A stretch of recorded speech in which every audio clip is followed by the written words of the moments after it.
नमस्कार, मैं हूँ बाबा विजेंद्र। आप देख रहे हैं द डायलॉग का खास शो। इस खास शो में हमारे खास मेहमान मौजूद हैं, मनोहर मनोज जो लेखक, पत्रकार, रिफॉर्म एक्टिविस्ट हैं और आदरणीय विमल त्रिवेदी जी मौजूद हैं। मंच पर आज आदित्य पासवान मौजूद हैं, मंच पर मौजूद हैं हमारे डॉक्टर योगेंद्र। परिचय मैं बार-बार नहीं देना चाहता हूँ, डॉक्टर योगेंद्र परिचय से बचते हैं, इसलिए विराट परिचय मैं नहीं देना चाहता हूँ और मंच पर मौजूद हैं दया सिंह जी। मैं आप तमाम मित्रों का स्वागत करता हूँ। मित्रों, आज अब सभी जो दर्शक हैं, जो देख रहे हैं, मैं उनका भी स्वागत करता हूँ और स्वागत करता हूँ कि आज दिल्ली में जनता दल यूनाइटेड की जो राष्ट्रीय परिषद है, आज उसकी बैठक संपन्न हुई है। मित्रों, एक तो यह है कि आज मैं दाएँ-बाएँ की बात मैं नहीं करना चाहता हूँ। अंग्रेजी में अगर मैं लेफ्ट राइट बोलूँ तो विमल जी को दिक्कत हो जाएगी, ना लेफ्ट बोलूँगा ना राइट बोलूँगा।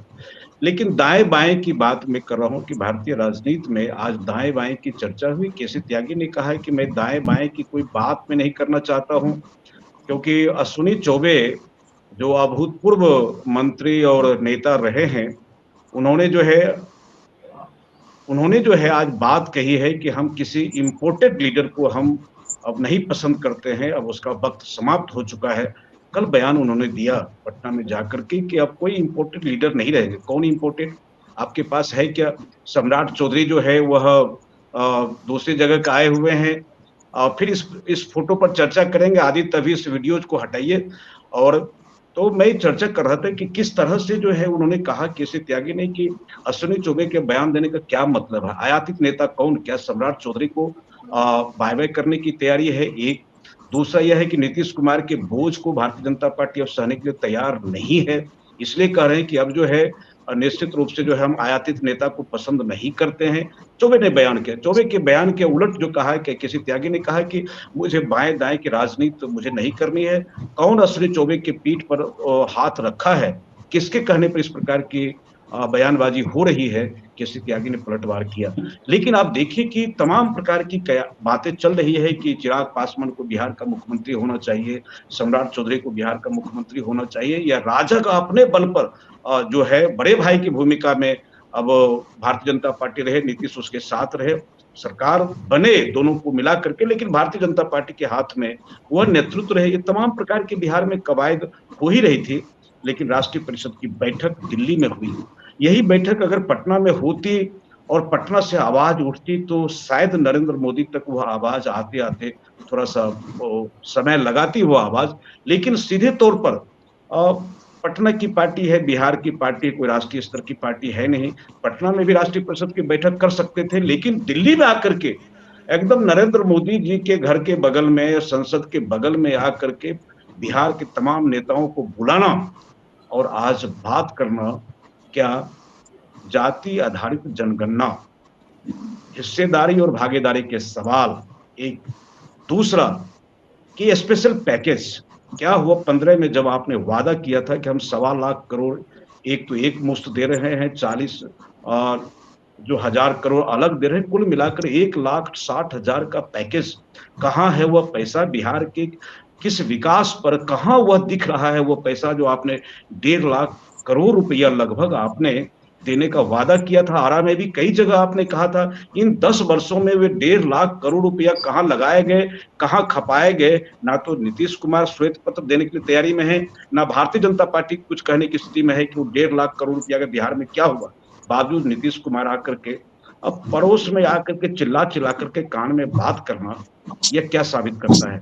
साबित यह करता है कि अब तो सब कुछ हो गया और सब कुछ हो गया, अब क्या हो गया? स्पीकर का चुनाव हो गया, प्रधानमंत्री बन गए, तमाम और जो आपको मंत्रालय चाहिए वह नहीं मिला। तमाम तरह की बातें हुई, आपकी अपेक्षा के विपरीत सारे परिणाम भारतीय जनता पार्टी में पार्टी ने आपके सामने में रखा, आपके पास क्या विकल्प बचा है? अब यह कयास लग रहा है कि यह सरकार चलेगी या ना चलेगी। कैसे चलेगी यह सरकार? क्योंकि नीति आयोग ने साफ कह दिया है कि आपकी कोई स्थिति नहीं है कि आप जो है बिहार को जो एससीएस का जो स्पेशल जो सर्टिफिकेशन जो स्टेटस है, वो देने की स्थिति नीति आयोग ने कहा है कि वह नहीं है। 1969 में आपने स्पेशल जो स्टेटस देने की बात कही थी, 11 प्रांतों को आप आपने दिया, राष्ट्र हित में जो बेहतर था उस वक्त में किया गया, लेकिन नीतीश कुमार का दबाव यह है कि बिहार को इस विशेष राज्य का दर्जा दिया जाए। जाति धर्म जनगणना की बात उन्होंने उठाई है और थोड़ा सा मतलब कि मॉडरेट करते उन्होंने बात कही कि अगर तुम विशेष राज्य का दर्जा ना दो तो स्पेशल पैकेज देने की बात करो। ये तमाम प्रकार की बातें चल रही है। फिलहाल कांग्रेस फुर्सत में आई है। सोनिया गांधी ने जो लेख लिखा है, फुर्सत में व्यक्ति लेखक भी हो जाते हैं, लेख लिखा है उन्होंने आपातकाल पर और कहा है कि अगर 74 में हमारा फैसला बहुत बुरा था तो 77 में भारत की जनता ने मुझे लौटाई क्यों। लेकिन उनको समझना चाहिए कांग्रेस को कि लौटाई है, लेकिन गुस्सा बावजूद मौजूद है वहां से। ऐसा नहीं कि आपातकाल को लोगों ने भूल गया है। और भारत देश में पाप और पुण्य के खेल को हम जानते हैं, इसकी अवधारणा को जानते हैं। अगर पाप करते हैं तो पाप का भी परिणाम भोगना है, पुण्य करते हैं तो पुण्य का भी परिणाम भोगना है। लेकिन सोनिया गांधी ने जो लेख लिखा है भारतीय राजनीति में आज चर्चा का विषय बना हुआ है, काश राहुल गांधी भी उस लेख को पढ़ लेते तो शायद संविधान उछालने की आवश्यकता ना होती। यह मैं आग्रही होकर के बात में नहीं कर रहा हूं, लेकिन जो जदयू की कवायद दिल्ली में हो रही है, निश्चित रूप से यह सरकार खतरे में है। और उन्होंने संजय झा को कार्यकारी अध्यक्ष बनाया, क्यों बनाया, नहीं बनाया, कितनी योग्यता है, यह बहस का विषय नहीं है। इस चौपाल पर मैं उस चर्चा को मैं रेखांकित भी नहीं करना चाहता हूं कि संजय झा को आपने राष्ट्रीय अध्यक्ष क्यों बनाया। फिलहाल नीतीश कुमार की चर्चा करें। नीतीश कुमार, आप देख रहे हैं कि नीतीश कुमार किस तरह से जो है उनको सारे एमपी उनसे मिल रहे हैं। और नीतीश कुमार ने पिछले, जब से भारतीय जनता पार्टी के पास गए, नीतीश कुमार क्या क्या बात नहीं कहा कि अब हम कहीं नहीं जाएंगे। पहले तो कहा कि मिट्टी मिल जाएंगे, हम जाएंगे नहीं भाजपा के पास। अब इस बार उन्होंने कहा कि अब हम कहीं नहीं जाएंगे, थक हार के आपके पास में आ गए। कभी उनका पैर छूते हैं, कभी उसका हाथ छूते हैं, कभी सर लड़ाते हैं। निश्चित रूप से मित्रों, मैं इस चौपाल पर मैं कर रहा हूं कि आज मैं एक बहुत बड़े डॉक्टर की भूमिका में हूं, मैं बहुत बड़ा डेंटिस्ट हूं। और डेंटिस्ट होने के नाते नीतीश कुमार के पेट में जितने दांत हैं वे दांत दिख रहे हैं। आप देखिए क्या क्या कर रहे हैं। आप फोटो एक बार मैं चाहता हूं कि आदित्य तमाम देखिए एक बार देख लीजिए कि आहा, क्या प्यारा तस्वीर है। हाँ, या तो भाग्य का बंटवारा कर रहे हैं कि भाग्य उनको दे रहे हैं जी, क्या कर रहे हैं आप देखिए दोनों के जो सियासी लीला है। तो नीतीश कुमार कोई सामान्य आदमी नहीं है, वो श्रूड पॉलिटिशियन है। और निश्चित रूप से जिसको पेशेवर राजनीति कहते हैं, कब उनको झुकना है, आज ये भारतीय जनता पार्टी संसदीय दल के नेता आदरणीय श्री नरेंद्र मोदी जी को भारत के प्रधानमंत्री पद के लिए समर्थन देती है। आज ये बहुत ही खुशी की बात है। 10 साल से ये प्रधानमंत्री हैं और फिर प्रधानमंत्री होने जा रहे हैं। और इन्होंने पूरे देश की सेवा की। अब पूरा भरोसा है कि जो कुछ भी बचा है अगली बार ये सब पूरा कर देंगे, और जो भी हर राज्य का है।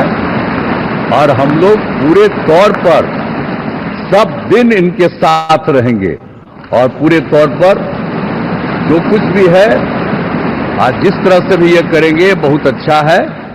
और आप जान लीजिए कि कुछ लोग, हम लोगों को तो अब लगता है कि अगली बार जो आप आइएगा तो इस बार हम देखें कि कुछ इधर उधर कुछ जीत गया है, अगली बार सब हारेगा, हमको पूरा भरोसा है। ये सब बिना मतलब का बात बोल बोल करके क्या किया है? और ये सब कोई काम किया है? उन लोगों ने आज तक कोई काम नहीं किया, देश की कोई सेवा नहीं की है। लेकिन आपने इतनी सेवा की है और उसके बाद इस तरह से हुआ है, तब इस बार फिर जो मौका मिला है, तो इस मौका के बाद आगे अब उन लोगों के लिए कोई गुंजाइश नहीं रहेगा, वो सब खत्म हो जाएगा। जी, तो मैं कह रहा, आप देख लिया कि आपने किस तरह से नीतीश जी की मुस्कुराहट, और नीतीश यूं नहीं मुस्कुराते हैं, उनकी मुस्कुराहट की भी एक राजनीति होती है। कब कितने इंच की मुस्कुराहट देना है, कब मुस्कुराना है, कब हाथ मिलाना है, कब पैर पकड़ना है, कब पैर खींच लेना है। मुझे लगता है कि आज की जो कवायद हुई है भारतीय जनता पार्टी पर, बहुत बड़ा दबाव है। दबाव यह है कि अगर जाति आधारित जनगणना और हिस्सेदारी भागीदारी का सवाल उठा तो उनके जो सवर्ण वोटर हैं कब टिकेंगे या उनसे भाग जाएंगे, क्या कहानी होगी। निश्चित रूप से सरकार आज की परिषद की बैठक के बाद खतरे में है। सीधे तौर पर मैं आना चाहता हूँ, पार्टी डॉक्टर के योगेंद्र सर्वमान्य मौजूद हैं, नेता हैं। हम लोग सुनना चाहते हैं। एक बार केसी उनके त्यागी को भी सुन पास लीजिए। पार्टी के द्वारा दी गई सारी शक्तियां सम्मिलित हैं।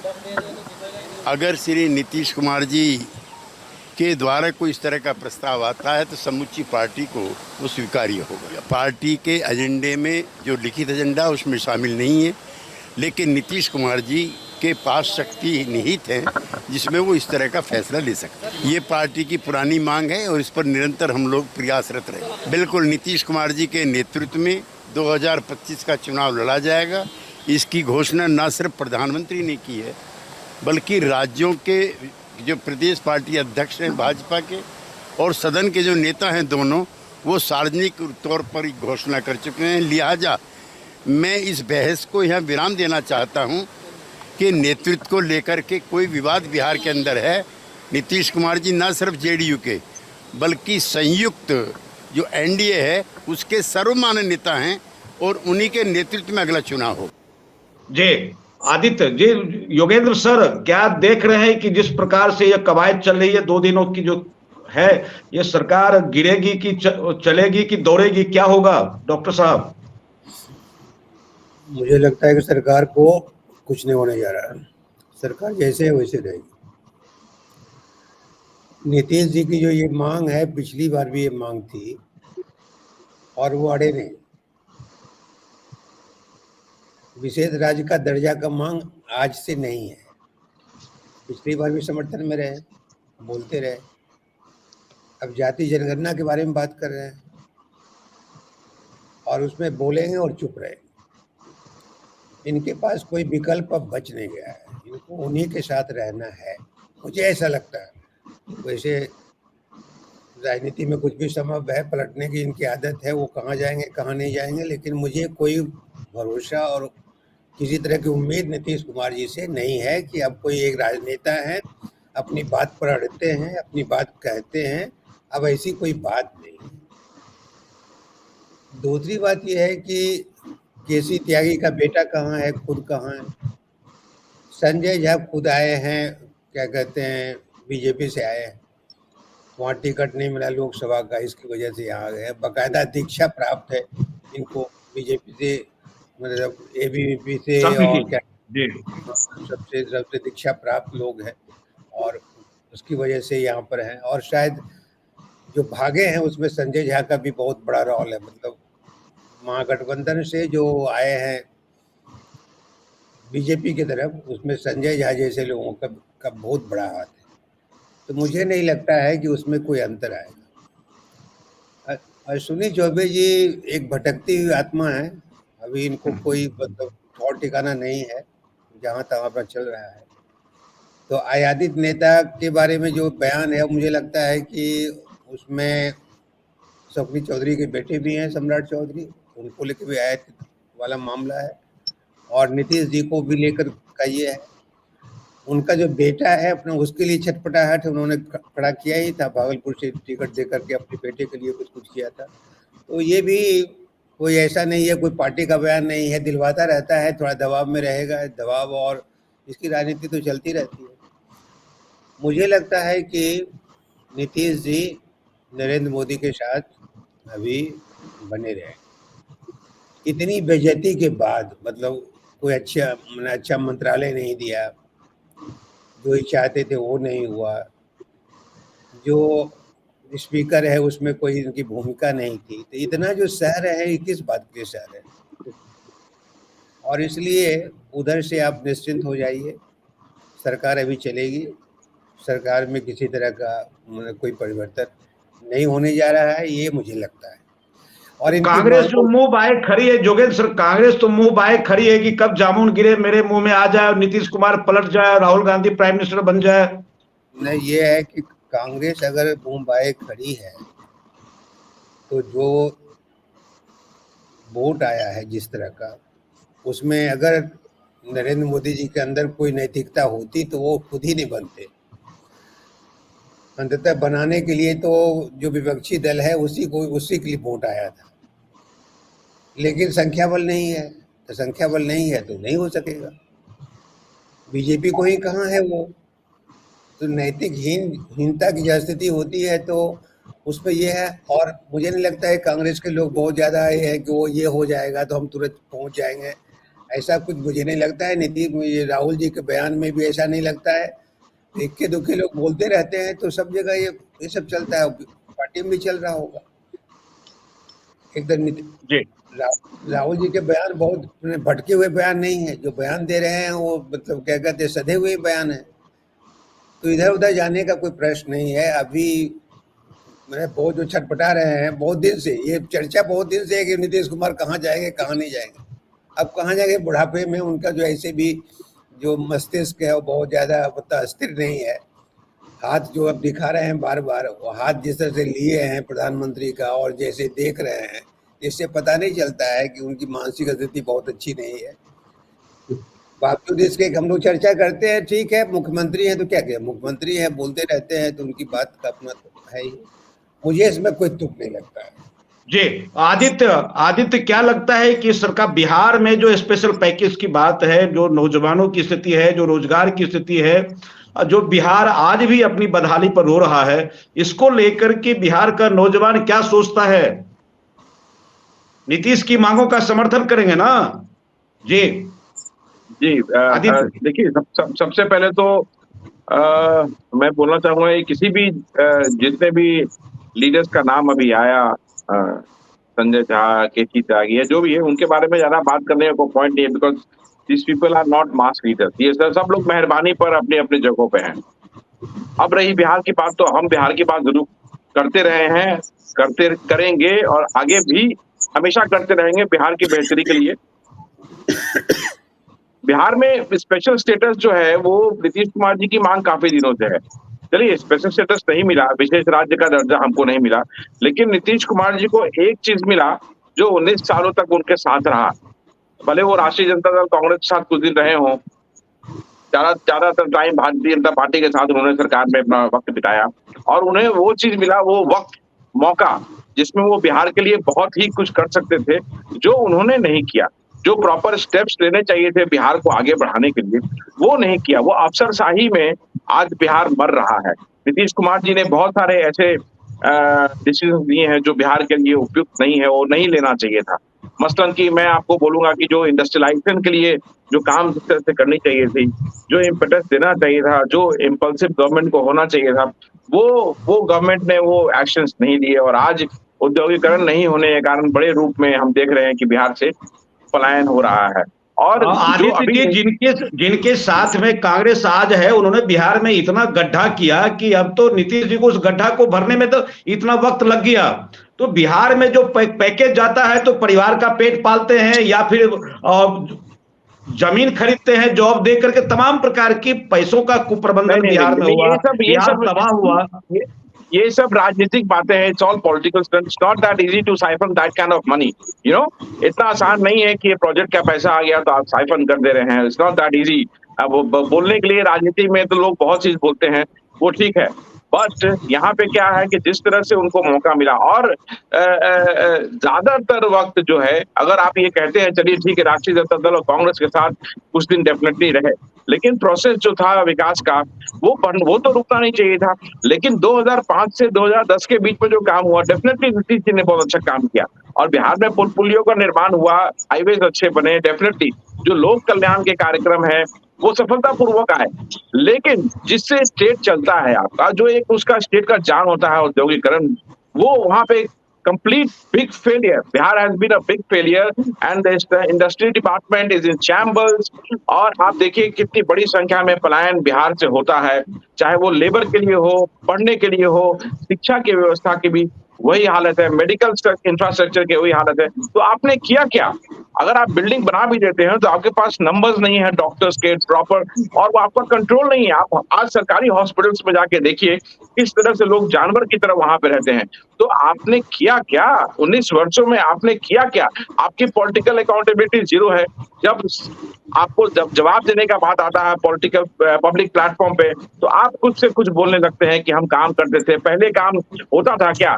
आप अभी भी पिछले पिछले पिछले 20 साल 15 सालों का जिक्र करते हैं, तो आपको जब मौका मिला तो आपने क्या किया? अगर हमें कहना होगा तो हम ये कह सकते हैं कि 1989 के पहले ही जितना इंडस्ट्रीज बिहार में हुआ वो कभी नहीं हुआ। कांग्रेस ने जो आदित्य, एक बात मैं आपसे जानना चाह रहा हूं कि क्या कांग्रेस, राजद, तेजस्वी यादव भी कहते हैं कि स्पेशल स्टेटस का दर्जा दिया जाए, सब लोग की मांग है, तो क्यों नहीं बिहार में मुख्यमंत्री को सभी विपक्षी दल सहयोग दें, अपनी ताकत दें कि नीतीश कुमार डटे रहिए, और अभी आप बार्गेनिंग करने की कैपेसिटी में आपकी हथेली पर सरकार चल रही है, तो तेजस्वी यादव को आगे बढ़कर के भी नीतीश को साथ देना चाहिए, कांग्रेस को भी साथ।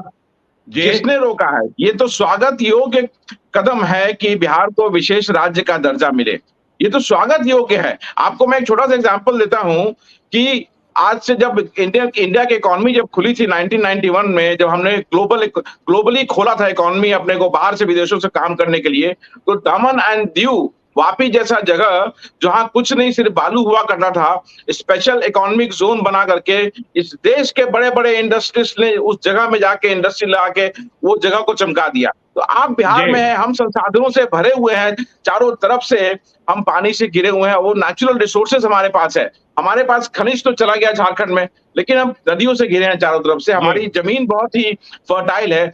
फूड प्रोसेसिंग और एग्रो बेस्ड इंडस्ट्रीज का बहुत बड़ी संभावना यहाँ पे थी, जिसमें नीतीश कुमार जी बिग फ्लॉप हो गए। और अभी आप देखिए, इंडस्ट्रियलाइजेशन करने में बहुत समय लगता है, तो मुझे नहीं लगता है कि आने वाले कुछ समय में बहुत कुछ होना है। मार्क माय वर्ड्स कि आने वाले समय में बहुत कुछ नहीं होगा, क्योंकि रॉन्ग पॉलिसीज के कारण बिहार आज बहुत पीछे जा चुका है। Bihar needs a clean leader now, जो बिहार को आगे लेके चल सके। और आपने जिन लोगों का जिक्र किया है कि सीएम बनने का, आप बिहार में बिहार तो जाति के खेल से बाहर निकल जाए बिहार। मैं क्या कर रहा हूं कि आपने जिन लोगों का नाम लिया, जिक्र किया कि आज चिराग पासवान का नाम मुख्यमंत्री के लिए आ रहा है, तो वो सोशल मीडिया पे वो खुद से कराया जाता है कि next CM Chirag Paswan he doesn't, वो उसमें वो दम नहीं है। जो आदमी 5 सीट मिलने पर 5 में से 3 सीट बेच दे, वो सौदेबाजी कर ले और विरासत के दम पे राजनीति करे, जनता दल यूनाइटेड और भारतीय जनता पार्टी के वोट लेकर के आज वो घूम रहा है और बहुत बड़ी बड़ी बातें कर रहा है, वो क्या डेवलप करेगा स्टेट को? उसका वो विजन होना चाहिए, वो विजन होना चाहिए। और जो स्टेट पे रहा हुआ हो, जो स्टेट की प्रॉब्लम्स को समझे, वो इस चीज को कर सकता है, कोई बाहर से आकर के नहीं कर सकता है वो। तो मेरा धन्यवाद। मैं सीधे तौर पर जी आपके पास में आ रहा हूं, मैं मनोज जी के पास में आना चाहता हूं। मनोज जी, आपको क्या लगता है कि सरकार दीर्घायु होगी, अल्पायु होगी? देखिए कितने नीति आप लोग अपेक्षा कर पूजा करते थे तो आप लोग हल्ला करते थे, अब नरेंद्र मोदी जी ना पूजा करते, ना मंदिर जाते, ना किसी विपक्षी नेता पर बयान देते, इतना शांत, गंभीर, धीर और इतना गंभीर नेतृत्व आपको मिला है, तो आपको एक कामना करनी चाहिए कि ये सरकार दीर्घ काल तक चले, बयानबाजी नहीं करते, बोलते भी नहीं है, कैमरा पर भी नहीं आते हैं और इधर उधर चेंज भी कुछ नहीं करते, कपड़ा लत्ता सब बढ़िया नेता की तरह हैं। आपको लगता है ये सरकार को आगे बढ़नी चाहिए, दीर्घायु होनी चाहिए? मनोज जी। और केंद्र सरकार, मोदी सरकार की बात कर रहे हैं जी, मैं कह रहा हूं कि नरेंद्र मोदी सरकार की बात में करो, जिस तरह से नीतीश कुमार प्रेशर ग्रुप बना रहे हैं, एकदम दिल्ली में आकर के उनके एकदम बिल्कुल मुंह पर आकर के हल्ला कर रहे हैं कि नहीं स्पेशल पैकेज दो, या क्या कहते हैं जाति आधारित जनगणना, कास्ट सेंसस पर बात करवाना चाह रहे हैं, 9वीं सूची में लाना चाह रहे हैं आरक्षण, ये तमाम प्रकार के सवाल हैं। ये सरकार को कमजोर करने के वाले जानते हैं कि ये नहीं होगा, फिर भी नरेंद्र मोदी पर दबाव बना रहे नीतीश कुमार। आपको लगता है कि ये सरकार दीर्घायु होगी या इस दबाव में सरकार खत्म हो जाएगी?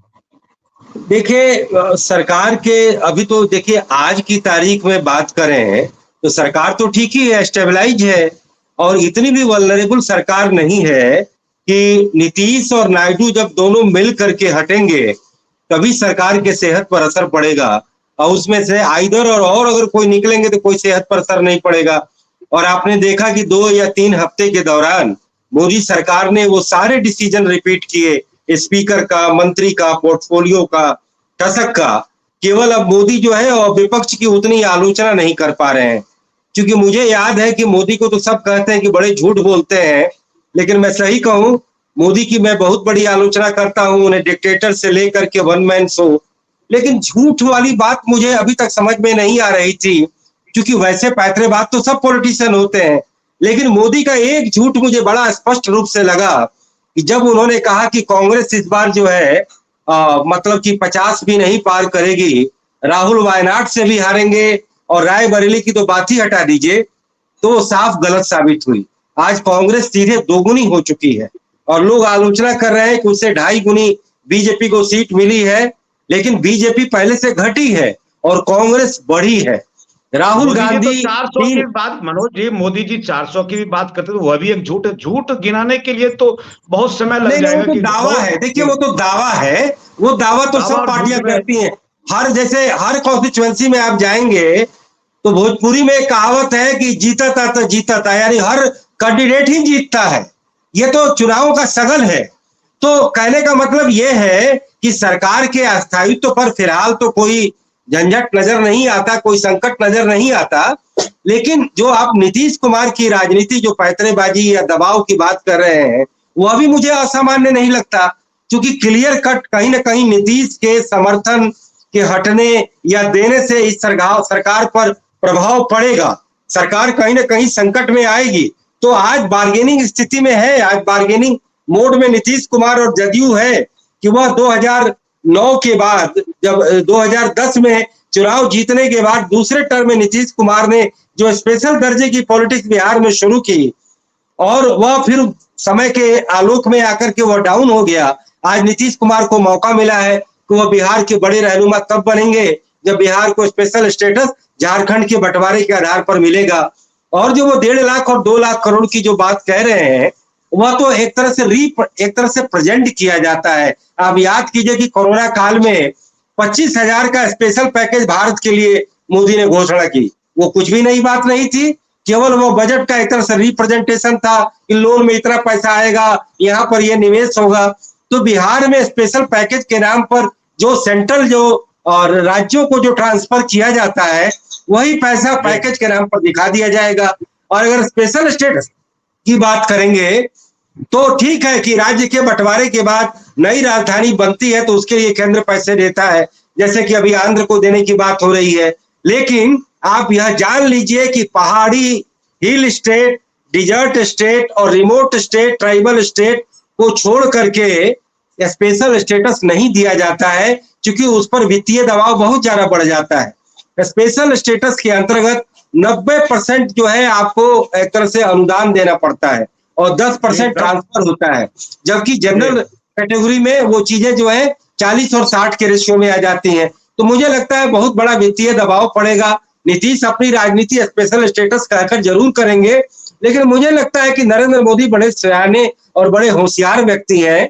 वह जिस तरीके से मंत्रिमंडल को लेकर के थोड़ा भी नहीं पिघले, मछली, पंचायत और पशुपालन जो है जेडीयू के कोटे में पकड़ा दिया और जेडीयू कुछ कर भी नहीं पाई। तो मुझे लगता है मिला जुला करके स्थिति कोई इतनी संकटपूर्ण नहीं है।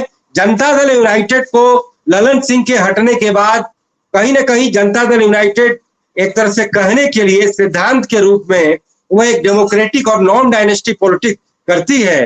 तो ऐसे में अगर ललन सिंह हटे थे तो उन्हें वो एक जगह ब्लॉक भरना था, लेकिन संजय झा को बनाया गया। सवाल ये है कि कोई भी बड़ा राजनीतिक दल और उसका एक बड़ा स्वयंभू, वह एक योग्यता के और तमाम चीजों के कसौटी के बजाय अपने पिछलग्गुओं का, अपने कुछ खास लोगों को ही क्यों जो है मठ का जो है मालिक बना देता है। बड़े सही बात कहे योगेंद्र जी कि वो अभी तो आयातित नेता है संजय झा, 2009 में जेडीयू ज्वाइन किए, पहले वो बीजेपी के एमएलसी हुआ करते थे, लेकिन नीतीश कुमार के खास है तो वो अध्यक्ष बन गए। यहाँ पर न सामाजिक न्याय देखा गया, न अगड़ी पिछड़ी और सवर्ण चित देखा गया। सीधे सीधे संजय झा को जदयू जैसी पार्टी ने, जो कहीं ना कहीं पिछड़ों की पार्टी कही जाती है, उसे जो है एक तरह से अध्यक्ष बना दिया।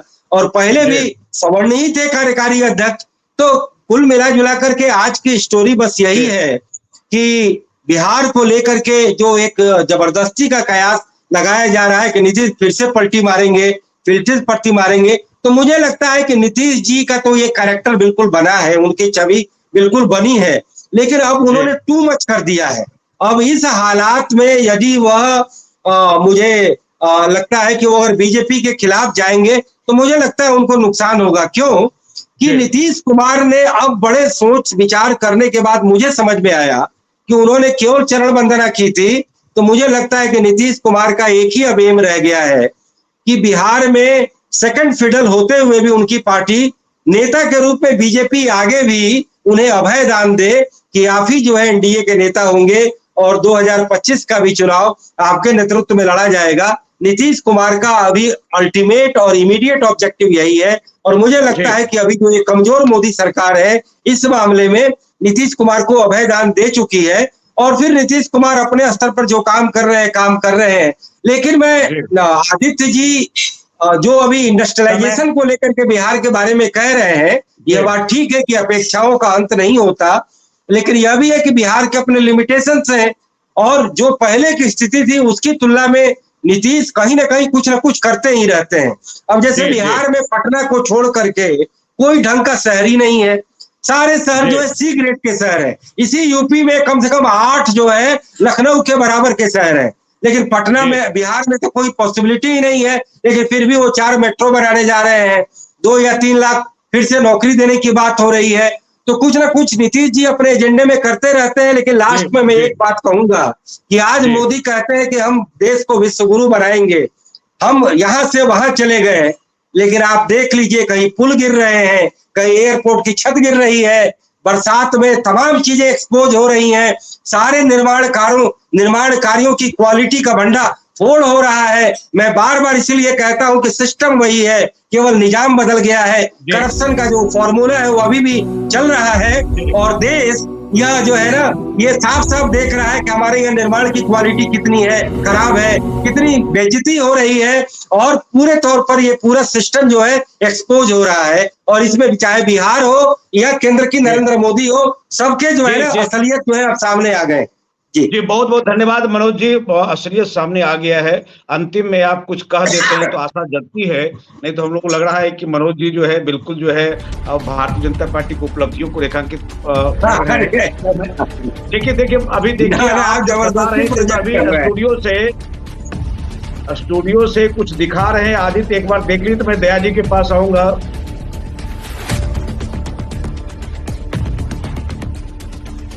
वो अभी एयरपोर्ट गिरा है, हालांकि अभी इसमें जो है वीआईपी लोग चलते हैं, अभी चप्पल वाले नहीं पहुंच पाए हैं इस पर। जी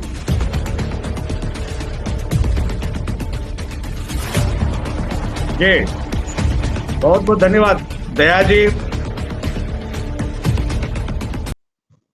जी दया जी, हम तो मोदी जी का 56 इंच का सीना देखे हैं, लेकिन मैं चाहता हूं कि आपका भी 56 इंच का सीना देखें और सीधे अगर आकर के आप बात करें कि ये सरकार जो है जी, ये सरकार जब आप आड़े तिरछे हो जाते हैं तो भारत की राजनीति आड़ी तिरछी हो जाती है। आप सीधे रहते हैं तो हम लोग को भी गर्व होता है। जी हम चाहते हैं कि 56 इंच के जवाब में आपका 56 इंच देश देखे। लेकिन फिलहाल ये बात ये करें कि जिस तरह से नायडू ने इसी सवाल पर कहा था कि जब तेलंगाना अलग हुआ कि भाई हमारे पास बचा कि राजधानी भी तुमने नहीं रहने दिया, स्पेशल स्टेटस भी नहीं दे रहे हो। क्या लगता है इस तमाम प्रकार की जो कवायद भी किसी भी सरकार के गिरने के पूर्व के जो कारण हैं, क्या यही सब कारण घटित हो रहे हैं? आप किस रूप में देख रहे हैं दया जी? बाबा एक बात साफ है, अगर स्पीकर का चुनाव देखना हो किसी ने और उसको समझना हो, तो जब लल्लन सिंह ने ये कहा कि विभाजन क्यों नहीं मांगा, तो वहीं से समझ आ जाती है कि ये सरकार 6 महीने की सरकार है, इससे ज्यादा सरकार चलेगी नहीं। एक बात ये समझ लेनी चाहिए, अगर ममता एक दिन पहले ये डिसाइड कर लेती कि मैं स्पीकर पर चाहती हूं कि कांग्रेस का साथ दे दूं और वो ये कहती कि मैं इंडिया गठबंधन के साथ खड़ी हूं, तो ये नतीजे कुछ और होते।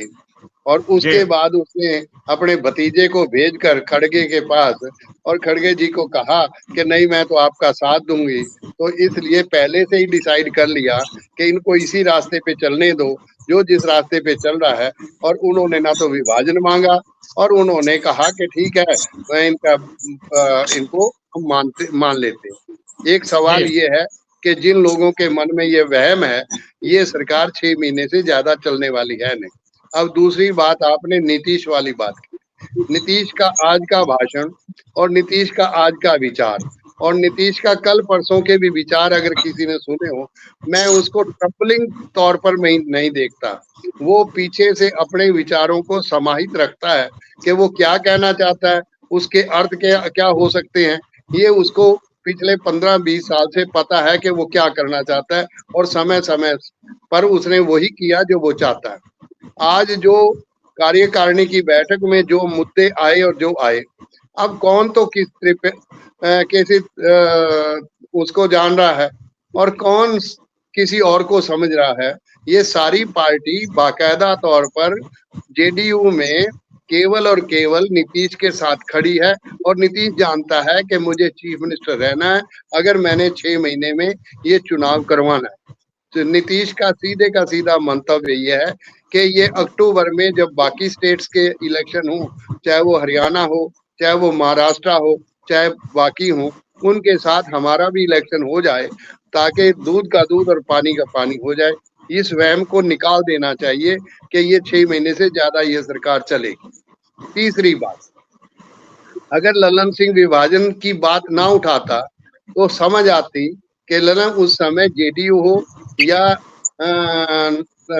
नायडू हो, उनका अंदर से ये था कि अगर विभाजन हो जाए तो क्योंकि विभाजन गुप्त होगा तो ये सारे पैंतरे खुल जाएंगे, नतीजे कुछ और हो जाएंगे। एक बात और समझ लें, 240 की सीट जो बीजेपी को मिली हैं उसमें अगर एससी और एसटी का कोटा देख लें, एससी और एसटी के कोटे में 28 सीट एससी में मिली हैं उनको और 24 सीट उनको उसमें मिली हैं एसटी में मिली हैं।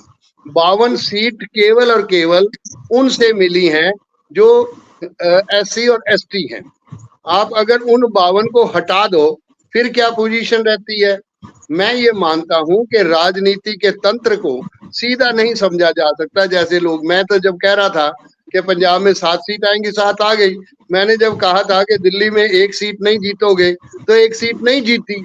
तो मैं ये नहीं कहता कि मैं कोई भविष्य करता हूं, पर मुझे ये एहसास था कि ये हालात पैदा होंगे, जिन लोगों के साथ ये समझौता कर रहे हो वहां यही हालात पैदा होंगे और वो हालात हुए।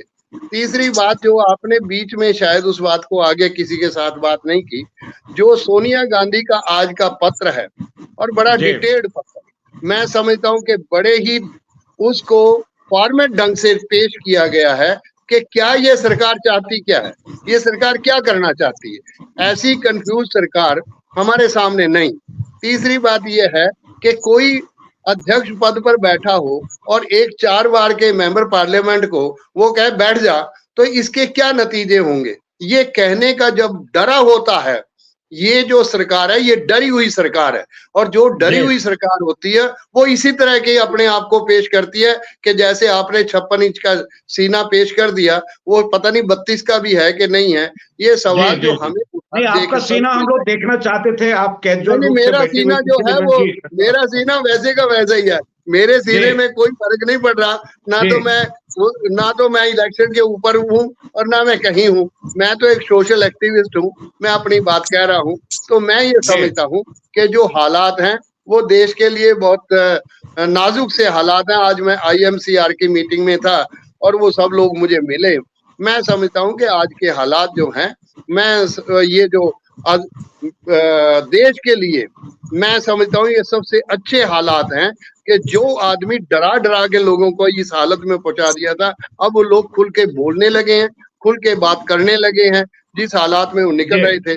आज सुरेन का वो निकल जाना, जेल से बाहर निकल जाना और उसके ऊपर ये आना, एक नए किस्म की राजनीति अभी उठेगी और ये 6 महीने में एक नए किस्म का उबार हमारे सामने आएगा, ऐसा मुझे जी। बहुत बहुत धन्यवाद। मैं सीधे तौर पर विमल जी के पास आना चाहता हूँ। आदित्य जी थोड़े से आपके फ्रेम दबे हुए हैं, आप आ जाइए फ्रंट पर, आपको तो फ्रंट पर रहना है जी।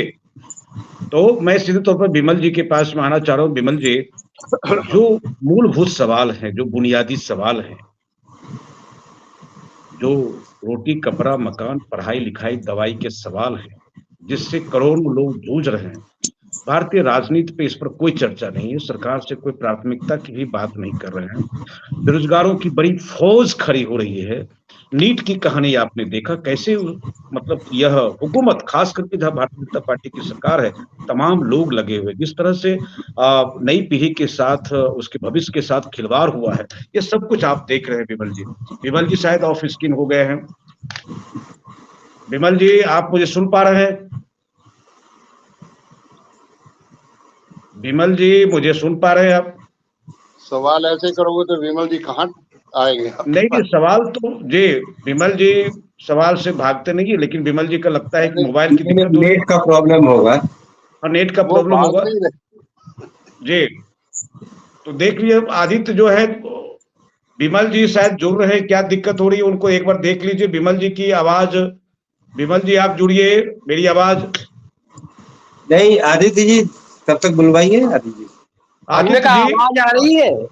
हाँ, जी जुड़ गए। आप आ रही है जी जी जी अभी बीच में या तो स्टूडियो में लाइट, हम तो समझे कुछ चला गया था, गड़बड़ था कुछ। जी। तो क्या अब मेरे प्रश्न पहुंच गए ना आप तक ना? सब? हाँ ठीक है ठीक है। चुटकुलेबाजी को हम हटाए देते हैं जी और गंभीरता से आपके प्रश्नों में को कैटेगराइज कर देते हैं। एक सोनिया गांधी का लेटर, दूसरा जाति जनगणना, और तीसरा सरकार की स्थिरता। जी तो जहां तक सोनिया गांधी के लेटर के सवाल है, वो मैंने पढ़ा नहीं। हेडिंग अभी आपने दिखाई हमें कि आप सर्वानुमति अर्थात कॉन्सेंसस का उपदेश देते हैं और कंसंट्रेशन अर्थात आपस में झगड़े का प्रोवोकेशन अर्थात उसको उत्साहित करते हैं। मुझे लगता है कंटेंट में बड़ा अच्छा लेटर है, जो बाद में पढ़ूंगा कभी जब देखूंगा। खैर इसको पढ़ने की हमें जरूरत ज्यादा नहीं। मुख्य बात ये कि जिस तरीके से ये दोनों चीजें एक दूसरे से जुड़ी हुई, इमरजेंसी और सरकार की स्थिरता। इमरजेंसी निश्चित रूप से उसमें तमाम गड़बड़ हुए थे, हम लोग सब लोग विरोधी थे उस समय, और अपने में वो गलत थी। उसको कोई सर्टिफिकेट देने नहीं जा रहा है कि वो सही थी। इवन कांग्रेस भी उसके लिए अपनी बात कह चुकी। लेकिन उस इमरजेंसी के 75, 25 इधर और 25 मतलब 50 साल बाद ये जो 2014 से 2024 तक का राज रहा है और जो आगे फिर जारी हुआ है, ये किसी भी रूप से वो 1 साल की इमरजेंसी या 13 महीने की इमरजेंसी से 10 साल लंबी इमरजेंसी रही, जिसको इमरजेंसी कहा नहीं जाता। वो आज भी वो इमरजेंसी है। बुलडोजर राज क्या होता है?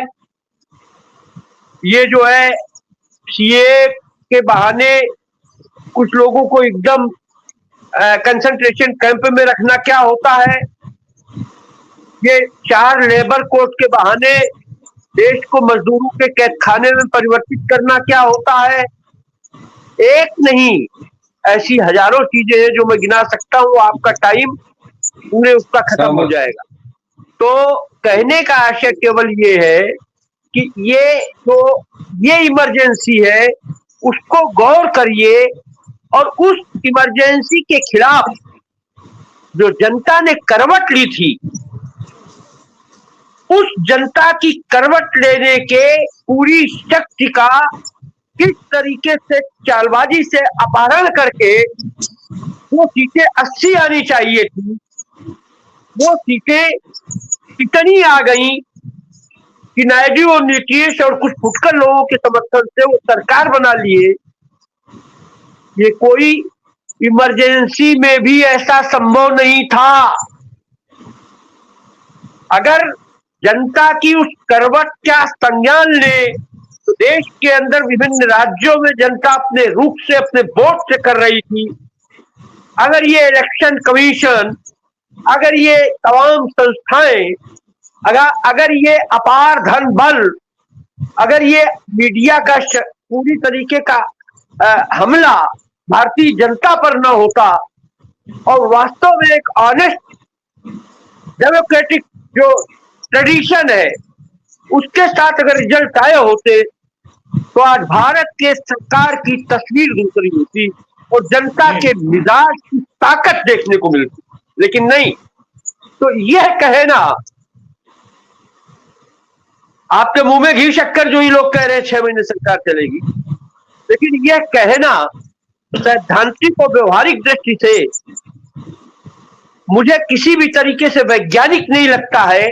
जो सरकार और शासन को अपने हाथ में हस्तगत करने के लिए दुनिया की सारी परंपराओं को तोड़कर प्रजातंत्र की जनवाद की सारी परंपराओं को छोड़कर सत्ता का अपहरण करने वाले लोग हैं, जिनका सीना 56 इंच या 66 इंच का केवल इसी बात के लिए कि सत्ता को कब्जे में रखकर भारतीय जनता के सीने पर मूंग डालनी है, उनकी भूख, बेरोजगारी, महंगाई को पूरी तरीके से शोषण करके उनके ऊपर अत्याचार करना है।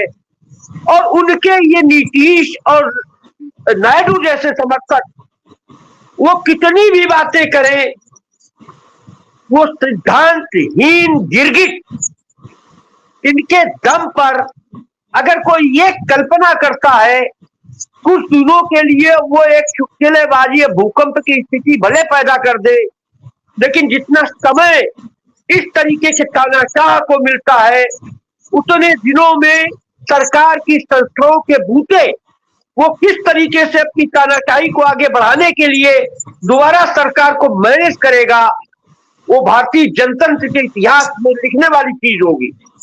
तो साथियों, मैं केवल एक बात बताना चाहता हूं,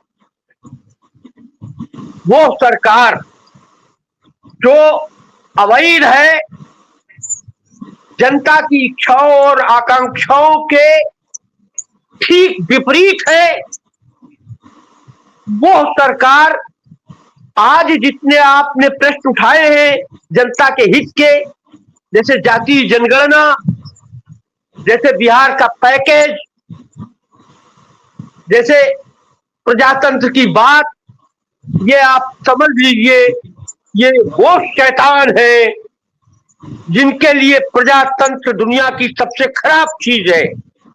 ये वो शैतान है जिनके लिए जनहित की बातें करना, जनहित की बातें माने लफाजी करना अलग चीज है, और पीठ पीछे कारपोरेट को फायदा पहुंचाना वो उसका अंतर्वस्तु है। मोदी जी जो बोलते हैं उसका एक और एक मात्र एक उद्देश्य होता है, भारत की जनता की जल जंगल जमीन को कारपोरेट के पास कितनी आसानी से पहुंचाया जाए और इन धन कुबेरों की संपत्ति को कैसे बढ़ाया जाए, कैसिनो कैपिटल के मार्फत से, सट्टा बाजारी के मार्फत से। तो अगर आप इस दृष्टि से इस चीज को नहीं देखेंगे तो मीडिया की भूमिका में आपका हमारा आना मुश्किल हो जाएगा। हमें इस बात को अपने संज्ञान में रखकर। विमल जी, आपसे एक प्रश्न है कि आप लगातार आंदोलन करते रहे जी, आंदोलन करते रहे, अपनी आवाज बुलंद करते रहे। तो पहले जब आंदोलन करते थे मोदी जी के पहले, तो आपके मुंह में यह नारा होता था कि टाटा बिरला की सरकार नहीं चलेगी, नहीं चलेगी। पूरे कांग्रेस पर टाटा बिरला को लेकर के कांग्रेस पर तोहमत लगती थी कि भाई ये टाटा बिरला की सरकार है। अब टाटा बिरला नहीं है, सरकार बदल गई है, तो पूंजीपति बदल गए हैं। अडानी अंबानी की सरकार नहीं चलेगी, नहीं चलेगी। यह जो शिफ्टिंग है, ये जो शिफ्टिंग है, आपको ये लगता है कि जो जिस जनवाद की आप बात कर रहे हैं, जिस जनवाद की आप बात कर रहे हैं, तो वहां का जनवाद, यहाँ का जनवाद एक हो सकता है। कोई नागनाथ होगा, कोई सांपनाथ होगा, कोई कम जहरीला होगा, कोई ज्यादा जहरीला होगा। I got it. लेकिन हमने कई बार इसी चैनल पर आपको बताया है कि चरित्र, पूंजीवादी सरकारों का चरित्र क्या होता है, और इस तरीके की सरकारें, इनका चरित्र क्या होता है, जिनका हम नाम लेंगे तो तुम्हारे मनोज जी भड़क जाएंगे। नहीं, नाम नहीं, ये फांसीवादी सरकारें जो हैं, इनका चरित्र क्या होता है। टाटा बिरला जैसे भारत में कम से कम 100 उद्योगपति, लेकिन क्या पूरे 100 उद्योगपतियों का समर्थन मोदी जी को है? 100 उद्योगपतियों में कुछ कारपोरेट के सबसे बड़ा अंश, जो इस देश का सबसे ज्यादा साम्राज्यवादी हिस्सा है, वित्तीय पूंजी का, सुनिए, फाइनेंशियल कैपिटल का जो सबसे ज्यादा साम्राज्यवादी हिस्सा है, सबसे ज्यादा जो प्रतिक्रियावादी हिस्सा है, और जो सबसे ज्यादा अंधराष्ट्रवादी हिस्सा है, वो मोदी जी का चहेता है। मोदी जी उसके चहेते हैं। ये पूरे कैपिटलिस्ट वर्ग का प्रतिनिधित्व नहीं करता है, ये उस कैपिटलिस्ट वर्ग के घोर दक्षिणपंथी घोर साम्राज्यवादी, घोर प्रक्रियावादी जो एक हिस्सा है, उसका मोदी जी प्रतिनिधित्व करते हैं। इसलिए जो वित्तीय पूंजी के इस दौर में जो संपत्ति का विभाजन और संपत्ति की जो इनइक्वालिटी, विषमता बढ़ी है, वो विषमता चंद पूंजीपतियों के घरानों के हाथ में गई है, जिनमें सबसे ऊपर अडानी और अंबानी है। ये अडानी और अंबानी की सरकार है। जी बहुत बहुत धन्यवाद आपने कहा। जी मैं मनोज जी, पता नहीं मनोज जी तक आवाज जा रही है क्या? हाँ आ रही है, आ रही है। आप भड़क तो नहीं रहे? विमल जी ने कहा है कि मेरी बात से मनोज इसका मतलब विमल जी हमें पूरे तौर पे जानते ही नहीं है। नहीं हाँ, मैंने पहले ही बोला कि मैं ब्लैक एंड व्हाइट में बातें नहीं करता। मैं कभी ब्लैक एंड व्हाइट में बिल्कुल मेरिट के आधार पर चीजों को देखता हूँ। और दया जी और विमल जी चाहते हैं पूरा ब्लैक एंड व्हाइट में बात हो। हम ब्लैक एंड व्हाइट में बात नहीं करते, हमेशा हम मेरिट के आधार पर चीजों को बात करते हैं। ये सवाल बताएं आप। जी सवाल तो यह है कि हम भड़कने का इंतजार कर रहे थे कि आप भड़के कि नहीं भड़के। अब तो क्योंकि समय भी अब हो गया थे, आप चलते चलते इस सरकार की जो चीजें हैं आप मंगल कामना करें कि ये सरकार चल जाए। हाँ नहीं, देखिए जो इमरजेंसी को लेकर के विमल जी ने जो बातें कही और जो अघोषित इमरजेंसी का जो हवाला दिया, मैं 100% सहमत हूं। लेकिन वह विमर्श के क्रम में फिर वो आ गए कि नहीं आइदर दिस वे और दैट वे। मतलब कि देखिए ये कौन ऐसा वाद और कौन ऐसी सरकार या कौन ऐसा सिस्टम या कौन ऐसा निजाम है जिसमें आप कमी नहीं निकाल सकते। सब में रोज खंगालने की जरूरत है, हर चीज को देखने की जरूरत है।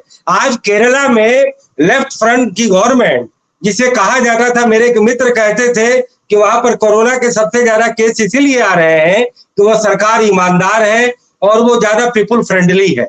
लेकिन आज लेफ्ट का पॉलिटिकल ग्राफ भी नीचे गिर रहा है, करप्शन के भी आरोप आ रहे हैं। तो हम टेकन फॉर ग्रांटेड नहीं ले सकते।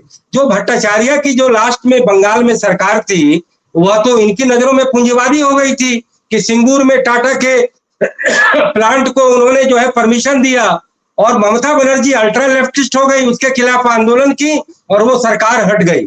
लेकिन ऐसा नहीं है कि जनता की बात कह करके हम जनता को सही दिशा में साक्षर न करें, जनता को जागरूक न करें। हम ये तय करें कि हमारे सवाल कितने जायज है।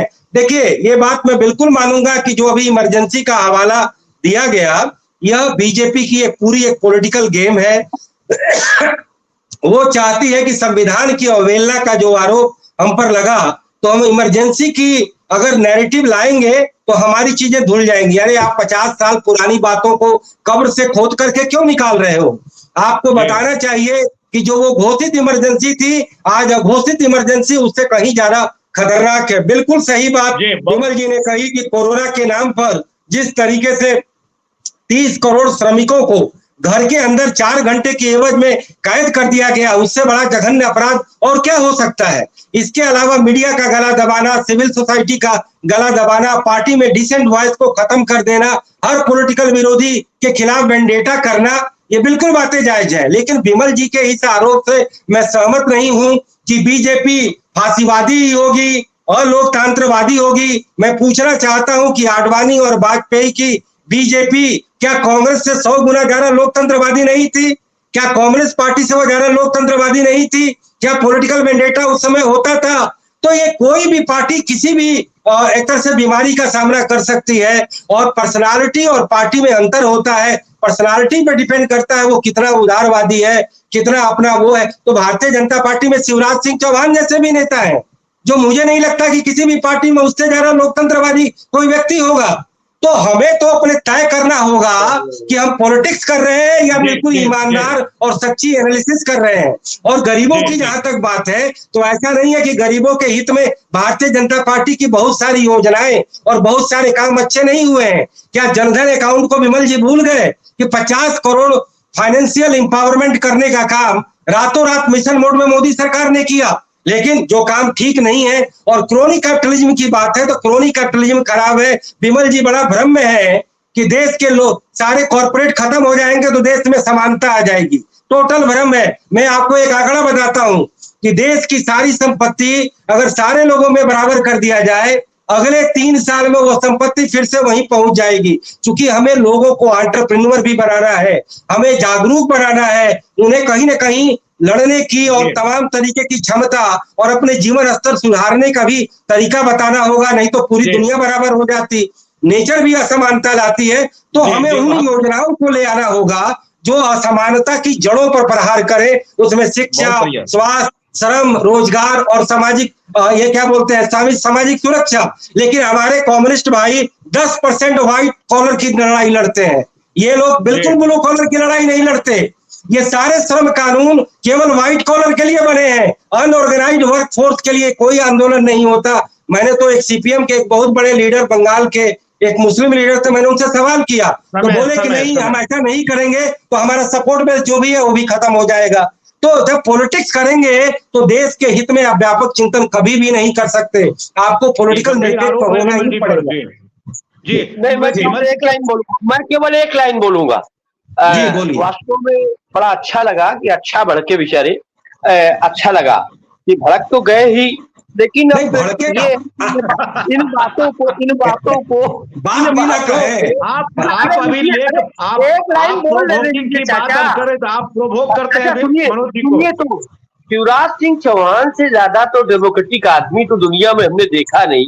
बेचारे ने केवल लोकतंत्रवादी की बात हुई है, मैं केवल लोकतांत्रिक बात किया। हत्या की बेचारे ने केवल 6 किसानों की, मंदसौर में मात्र 6 किसानों की हत्या की। इससे ज्यादा डेमोक्रेटिक आदमी दुनिया में कौन होएगा? आज उसको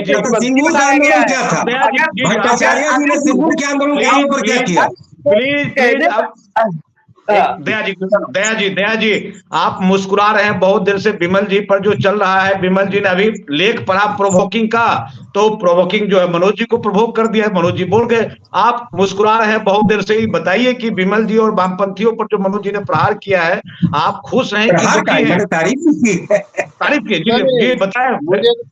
मुझे तो मनोज जी की बातों पर आया कि 5 किलो अनाज दो, 80 करोड़ लोगों को 5 किलो अनाज दो, बड़ी बहादुरी है, बहुत बड़ा काम हो रहा है। मैं ये समझता हूँ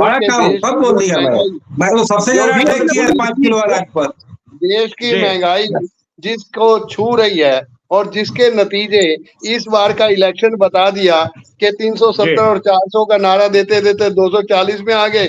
उसमें से मैंने आपको बताया, उसमें मैंने आपको बताया कि 52 जो है SC ST है, 131 में से 52 जो SC ST आ गए आपके पास। तो मेरा ये मानना है ये कोई सरकारें नहीं होती और ये पॉलिसीज नहीं होती। RSS ने जो बद पिटवानी थी अपनी पिटवा ली, अब वो दोबारा से ये अहंकार इनको बंद कर देना चाहिए और सीधे तौर पर 4 महीने जो 4 सरकारें आएंगी, राज्यों की सरकारें होंगी, उसमें पता लग जाएगा कि कौन कहाँ खड़ा है। जी बहुत बहुत धन्यवाद दया जी। क्रिकेट के पिच पर 3 विकेट गिर चुका है, अब सियासी पिच पर कितने विकेट गिरेंगे? नीतीश कुमार रहेंगे टिके हुए, नायडू टिके हुए रहेंगे, लेकिन यह है कि अभी 3 विकेट भारत का गिर गया है। लेकिन जो बहुत फिर अब राहुल जो है लास्ट ये है, कोच है राहुल, वापस आ जाएंगे, राहुल का अंतिम मैच है। लेकिन इस राहुल जो अभी लोकसभा के जो अभी विपक्ष के नेता बने लोकसभा में, लेकिन उम्मीद है कि ये बड़ी पारी खेल पाएंगे। राहुल द्रविड़ बाहर जा रहे हैं कोई बात नहीं, लेकिन राहुल गांधी जो है और नई पारी खेलेंगे, यह उम्मीद के साथ में कि भारत आज वर्ल्ड कप जीते। लोग जो है प्रार्थना कर रहे हैं, जज्बाती हो रहे हैं कि भारत 13 साल के बाद जो सुखार है, 13 साल मोदी जी की गई लेकिन लौट गए, लेकिन 13 साल के जो सुखार जो है विश्व कप जीत करके आवे। 57 रन बन चुका है, 3 विकेट गिर चुके हैं। विराट कोहली खेल रहे हैं, अभी पिच पर हैं, अक्षर पटेल भी पिच पर हैं। बने रहिए आप अपने पिच पर, बैटिंग करते रहिए और इसी प्रकार से विमल जी जो है मनोज जी को भड़काते रहिए और मनोज जी भड़कते रहे और दया जी मुस्कुराते रहे। बने रहिए हमारे साथ में। नमस्ते, कल इसी वक्त मिलेंगे गंभीर सवालों के साथ में। नमस्ते।